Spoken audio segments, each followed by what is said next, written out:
கிறிஸ்துவுக்குள் மிகவும் பிரியமான தெய்வ பிள்ளைகளே, பரலோகமான நிகழ்ச்சியின் மூலம் உங்களை சந்திப்பதில் என் இருதயம் கர்த்தருக்குள் மிகுந்த மகிழ்ச்சி அடைகிறது.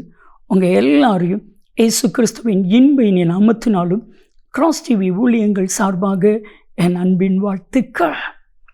இன்றைய பரலோகமன்னா அவர் சொன்னபடியே எல்லாம் நடக்கும். அவர் சொன்னால் எல்லாம் நடக்கும். இன்னைக்கு ஆண்டவரிடத்தில் ஒரே ஒரு காரியத்தை கேட்க போகிறோம். ஆண்டவரே, நீங்கள் ஒரு வார்த்தை சொல்லுங்கப்பா, என் வாழ்க்கை மாறும். நீங்கள் ஒரு வார்த்தை சொல்லுங்கப்பா, என் வாழ்க்கையை கர்த்தர் ஆசீர்வதிப்பா. நீங்கள் ஒரு வார்த்தை சொல்லுங்கப்பா, கர்த்தர் என்னை என் குடும்பத்தை மேன்மைப்படுத்துவா. இதை அறிஞ்ச ஒரு நபர் 100க்கு அதிபதி. லூக்கா 7வது அதிகாரம் 7ஆம் வசனம், மத்தேயு 8வது அதிகாரம் 8ஆம் வசனம். இந்த 2 வசனத்தையும் வாசித்து பாருங்க. 100க்கு அதிபதி சொல்கிறான், ஆண்டவரே, நீர் என்னுடைய வீட்டுக்கு வருவதற்கு நான் தகுதியுடையவன் அல்ல. ஒரு வார்த்தை சொல்லும், என் வேலைக்காரன் சுகமாவான். அதனுடைய அர்த்தம் என்ன தெரியுமா? அவன் சொல்கிறான், நான் 100 பேருக்கு அதிபதி, 100 பேர் என் வார்த்தைக்கு அப்படியே கீழ்ப்படுகிறாங்க. நீங்கள் சர்வ சிருஷ்டிக்கும் அதிபதி, நீங்கள் சொன்னால் சிருஷ்டி எல்லாம் கேட்கும். ஆண்டவர் உங்கள் வாழ்க்கையிலையும் அற்புதங்களை அதிசயங்களை செய்ய போகிறார். பிரியமான தெய்வ பிள்ளைகளே, நம்முடைய வாழ்க்கையில் இருக்க வேண்டிய ஒரு பெரிய நம்பிக்கை, அவர் சொன்னால் நடக்கும். வேதம் சொல்லுது, சங்கீதம் 33:9 நீங்கள் வாசித்து பாருங்க.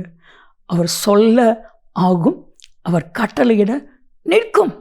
என்னாகமம் 23:19 நீங்கள் வாசித்து பார்த்தா திருவசனம் சொல்லுகிறது, அவர் சொன்னபடி செய்கிறார்.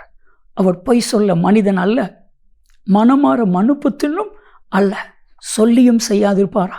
அவர் சொன்னதை அப்படியே நிறைவேற்றுவார், உங்கள் வாழ்க்கையில் நிறைவேற்றுவார். ஆண்டவர் வேதாமத்தில் ஒரு சம்பவம், ஆண்டவர் சொன்னார் உன்னை மேன்மைப்படுத்துவேன் என்று சொல்லி சொன்னதை அப்படியே நிறைவேற்றினான். நீங்கள் யோசுவாவின் புத்தகம் 3வது அதிகாரம் 7ஆம் வசனத்தையும் யோசுவாவின் புத்தகம் 4வது அதிகாரம் 14ஆம் வசனத்தையும் சேர்ந்து நீங்கள் வாசித்து பார்த்தீங்கன்னா, 3வது அதிகாரம் 7ஆம் வசனத்தில் மோசே மூலமாய் கர்த்தர் சொன்னார், சகல இஸ்ரவேல் கண்களுக்கு முன்பாக நான் உன்னை உயர்த்தி உன்னை மேன்மைப்படுத்துவேன் அப்படின்னு சொன்னான். சொல்லிட்டு அப்படி போகலை. யோசுவா 4:14 யோர்தானை 2ஆய் பிளக்க பண்ணி மோசேயை செங்கடலில் பிளந்ததுனால தான் ஜனங்கள் மோசேயை நம்பினாங்க. அதே போல் யோசுவாவை எல்லார் கண்களுக்கு முன்பாக அவர் சொன்னபடியே மேன்மைப்படுத்தினார். ஆண்டவர் ஒரு காரியத்தை சொன்னால் அதை செய்வார். ஒரு பக்கம் ஒருவேளை பல ஆண்டுகளுக்கு முன்னாடி சொல்லியிருக்கலாம், ஆனால் இப்போ நிறைவேறும்.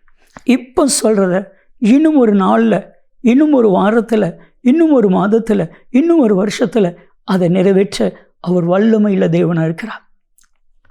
100கணக்கான சம்பவங்களை வேதாம்பத்திலிருந்து சொல்ல முடியும். வேதம் சொல்லுது, ஆதியாகமம் 28வது அதிகாரம் 15ஆம் வசனத்தில் கர்த்தர் யாக்கோபை பார்த்து, நான் உனக்கு சொன்னதை செய்யும் அளவும் நான் உன்னை விட்டு விலகுவதும் இல்லை, உன்னை கைவிடுவதும் இல்லை, திரும்ப இதே தேசத்திற்கு உன்னை கொண்டு வருவேன் அப்படி சொன்னார். நடந்துச்சு. ஆதியாகமம் 31வது அதிகாரம் 3-4 வசனங்களை வாசித்து பாருங்க. கர்த்தர் யாக்கோபை பார்த்து சொன்னா, நீ உன் தேசத்துக்கு மறுபடியும் புறப்பட. வேறு கையோடு அவன் போனான். ஆனால் திரும்ப வரும் பொழுது பெரிய பரிவாரத்தோடு, 2 பெரிய பரிவாரத்தோடு வந்தான். உங்களுக்கும் கர்த்தர் சொன்னபடியே நடக்கும். செபிக்கலாமா? தகப்பனே, நீ சொன்ன வார்த்தைகளின்படி என்னுடைய வாழ்க்கையில் நிறைவேறப் போகிறதற்காக நன்றி. நீ சொன்னால் அப்படியே நடக்கும். இயேசு கிறிஸ்துவின் நாமத்தில் செபிக்கிறோம் ஜீவனுள்ள பிதாவே, ஆமென். அவர் சொன்னால் எல்லாம் நடக்கும். நன்மையும் கிருபையும் ஆசீர்வாதங்களும் நிச்சயமாய் உங்களை தொடரும்.